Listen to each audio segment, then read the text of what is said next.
भगवंत university छात्र संघ द्वारा जंतर मंतर पर विशाल धरना प्रदर्शन किया गया।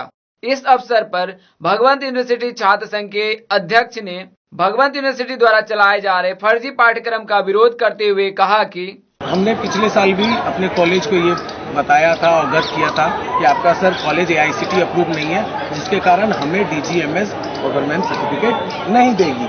तो कॉलेज के तरफ से हमें डरा धमका के शांत कर दिया गया। तो उसके बाद हम लोग भी डर गए, क्योंकि सेकेंड ईयर में तो हम लोग भी डरते थे। जब थर्ड ईयर की बात आई तो हमारी चिंता और बढ़ गई, क्योंकि अब तो हम निकलने वाले हैं, 2 महीने 3 महीने बचे हुए। तो हमने क्या किया कि एक दिन आंदोलन कर दिया कॉलेज में। हमने नहीं, सारे बच्चों ने, और सबका सहयोग पूरा रहा। तो कॉलेज की तरफ से मिड टर्म का एग्जाम चल रहा था, जो हमने बहिष्कार किया। उसके बाद भी कॉलेज का एग्जाम रुका नहीं। उसके बाद दूसरे दिन हमने कलेक्ट्रेट ऑफिस गया। 700 बच्चे हमारे साथ रैली में गए और DC के ऑफिस में ज्ञापन दिए कि सर हमारा कॉलेज AICTE अप्रूव नहीं है, जिसके कारण हमें अब हमारी फ्यूचर में बहुत सारी परेशानियों को झेलना पड़ेगा और हमारा डिग्री का कोई मान्य नहीं है। मेंस की डिग्री फर्जी है और डिपार्टमेंट, माइनिंग डिपार्टमेंट पूरी तरीके से फर्जी है। तो असलम जी, DC ने आपके लिए क्या एक्शन उठाया? उस दिन तो DC से मुलाकात नहीं हो पाई। उनके कुछ आए अफसर आए और वो बोले कि मैं DC को दे दूंगा, और वो 2 दिन का अल्टीमेटम लिए।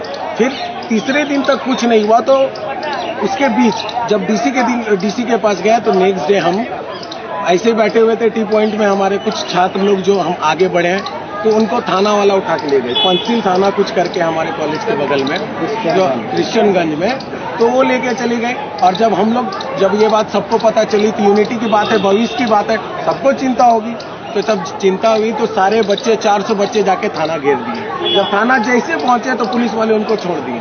तो उसके बाद भी हमने मीडिया में बात किया, मीडिया से इंटरव्यू भी दिया, लेकिन कोई निष्कर्ष नहीं निकला। और जिस दिन हम लोग कलेक्ट्रेट ऑफिस गए थे, उस दिन शिक्षा मंत्री को भी 600 लड़के के साथ ज्ञापन दिए थे कि सर ऐसा हमारा फर्जी कॉलेज है, इसको आप थोड़ा ध्यान से लीजिए और हमारा भविष्य खतरे में है।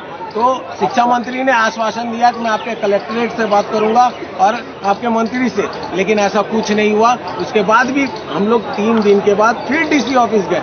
तब DC ऑफिस जाने के बाद पता चलता है, DC सर बोलते हैं कि मेरे पास आपका ज्ञापन आया ही नहीं, ऑफिस ही में रह गया। तो हम लोग के लिए बहुत शौक और बहुत शर्मिंदगी की बात थी, लेकिन बच्चे का यूनिटी टूटा नहीं था और कॉलेज की तरफ से बहुत कोशिश किया जा रहा है कि टूटे। तो उस दिन अल्टीमेटम DC सर लिए कि 2-3 दिन का हमें टाइम दें। उसके बाद कोई नहीं हुआ। और एग्जाम बंद करने के लिए बहुत कोशिश किया गया, लेकिन नहीं हुआ, जिसके बाद हम लोग बहुत परेशान हुए। तब लास्ट में एग्जाम चलते रह गया और हम लोग परेशान हुए। लास्ट में हमारे पास कोई उपाय नहीं बचा, तब हम यहाँ जंतर मंतर। बहुत ऐसे बच्चे जो जमीन बेच के उनके पेरेंट्स पढ़ा रहे कि नहीं, वो कहाँ जाएंगे, उनके लिए आया हूँ। क्योंकि स्टूडेंट हमारी जान है और ये मेरे साथी भी हैं और आगे इंडिया का फ्यूचर भी है और डेवलपमेंट का एक बहुत बड़ा हिस्सा भी है। सिंह शेखावत, न्यू इंद्रप्रस्थ संस्थान का चेयरमैन और अंत्योदय जन यात्रा का सह संयोजक राजस्थान से।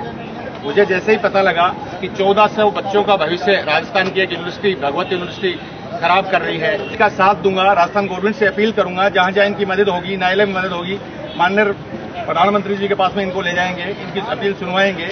जहां इनकी मदद होगी मैं भरसक प्रयास करूंगा।